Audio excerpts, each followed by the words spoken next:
ఈ రోజుల్లో మనం అందరినీ నమ్ముతాం, మన స్నేహితుల్ని, బంధువుల్ని. దేవుణ్ణి నమ్మడానికి మాత్రం మనం చాలా సార్లు ఆలోచిస్తాం. అలానే ఒక వ్యక్తి కూడా ఒకరోజు టూరిస్ట్ ప్లేస్ కి వెళ్తాడు, ఎంజాయ్ చేస్తుంటాడు. ఈ లోపుగా పెద్ద గాలి వీచగానే కొండ చివరి ప్రాంతం నుండి అతని కింద పడిపోవడం జరుగుతుంది. అతనికి ప్రాణాలు పోతున్నాయి అనే సమయంలో అతనికి ఒక పొద దొరుకుతుంది అనమాట. ఆ పొదను గట్టిగా పట్టుకొని వేలాడుతూ ఉంటాడు. నన్ను రక్షించడానికి ఎవరైనా ఉన్నారా? 2 సార్లు అరుస్తాడు, కానీ ఎవరు అతన్ని పట్టించుకోరు. చివరిగా యేసు ప్రభు వారు వచ్చి, నేను నిన్ను రక్షిస్తాను, నన్ను నమ్ముతున్నావా అనేసి అన్నప్పుడు, ఆ సమయంలో మీరు నేను అక్కడ ఉన్నా సరే ఖచ్చితంగా నమ్ముతున్నామని చెప్తాము.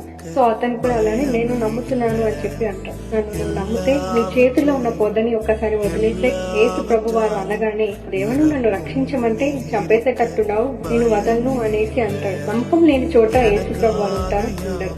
అలానే ఇంకా నరక యాతన అనుభవిస్తూ రాత్రంతా కూడా ఏడుస్తూ ఉంటాడు. ఎర్లీ మార్నింగ్ అవ్వగానే సరే ఇంకెవరైనా ఉన్నారేమో రక్షించడానికి అనేసి చుట్టుపక్కల చూసి ఒక్కసారి కిందకి చూస్తాడండి.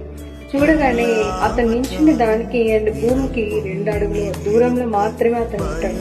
అదేదో యేసుప్రభు వారు చెప్పినప్పుడే అతను ఆ పొదని వదిలేస్తే రాత్రి అతను ఇంటికి వెళ్ళిపోయేవాడు. రాత్రంతా కూడా నరక యాతన ఉండేది కాదు. సో ఈ రోజుల్లో మనం కూడా అలానే గొప్ప దేవుని కలిగి ఉన్న మనము దేవుని చేసిన కార్యాలని దేవుడిని నమ్మకుండా మనుషుల మీద ఆధారపడే వాళ్ళుగా ఉన్నాం. మనకు లేఖనంలో ఇలా ఉంటుంది, యుగ యుగములో యెహోవాని నమ్ముకొనుడి అని.